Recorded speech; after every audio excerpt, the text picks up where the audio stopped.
Hello दोस्तों, मैं संतोष गिरी। आज हम सुनेंगे बहुत ही भावुक कर देने वाली कहानी, माँ की ममता। रमेश अब बड़ा हो गया था। पढ़ लिख कर अब उसकी एक अच्छी सी नौकरी एक शहर में भी लग गई थी।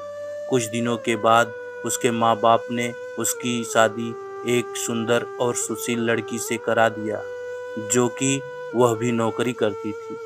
अब रमेश और उसकी पत्नी दोनों जॉब करते हुए एक साथ ही शहर में बस गए थे। कुछ दिनों के पश्चात रमेश के पिताजी भी इस दुनिया को छोड़कर चले गए, जिसके बाद उसकी माँ एकदम से अकेली सी हो गई थी। जिसके कुछ दिन के बाद रमेश अपनी माँ को अपने साथ रहने के लिए शहर ले आया।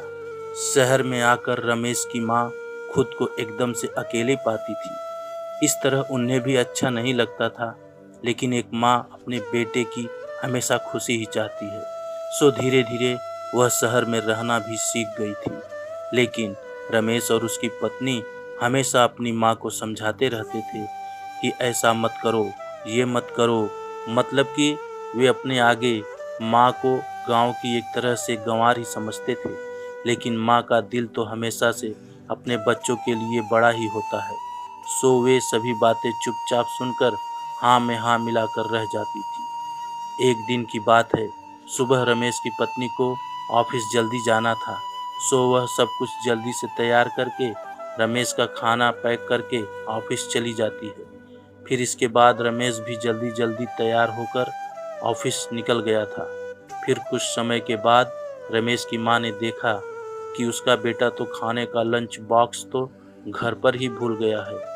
तो माँ ने बिना देर करते हुए फटाफट ऑफिस पहुंच गई और पास में एक कुर्सी पर बैठ गई, क्योंकि कंपनी में बाहर के व्यक्तियों को अंदर जाने के लिए मना था। सो फिर बेटे को दिक्कत ना हो इसलिए फ़ोन न करके मैसेज किया, लेकिन रमेश अपने काम में बिजी था। सो माँ के मैसेज पर ज़्यादा ध्यान न दिया, लेकिन उसकी माँ बाहर कब से उसका इंतज़ार कर रही थी। इस तरह कई घंटे बीत गया और इस बीच कई मैसेज भी किया, लेकिन रमेश का कोई उत्तर नहीं आ रहा था।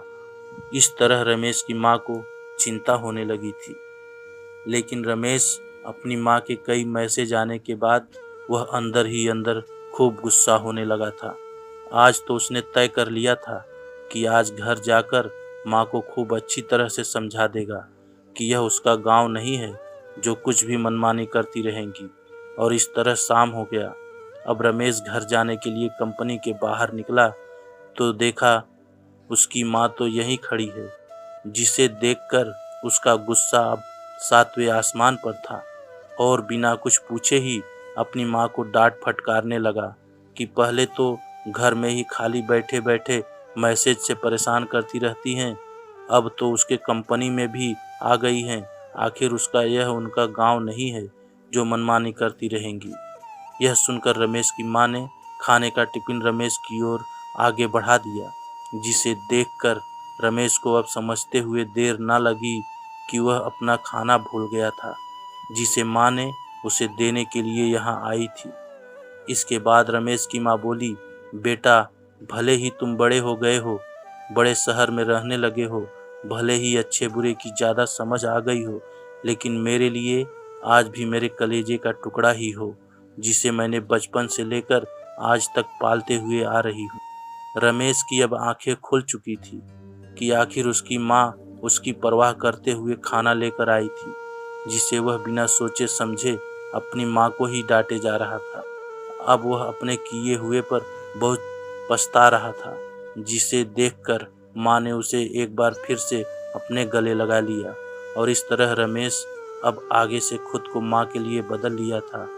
अब उनकी पहले से ज़्यादा अच्छे से देखभाल करने लगा था, जिसके बाद माँ को अब शहर में भी अच्छा लगने लगा था, क्योंकि अब उसका बेटा फिर से उसे मिल गया था।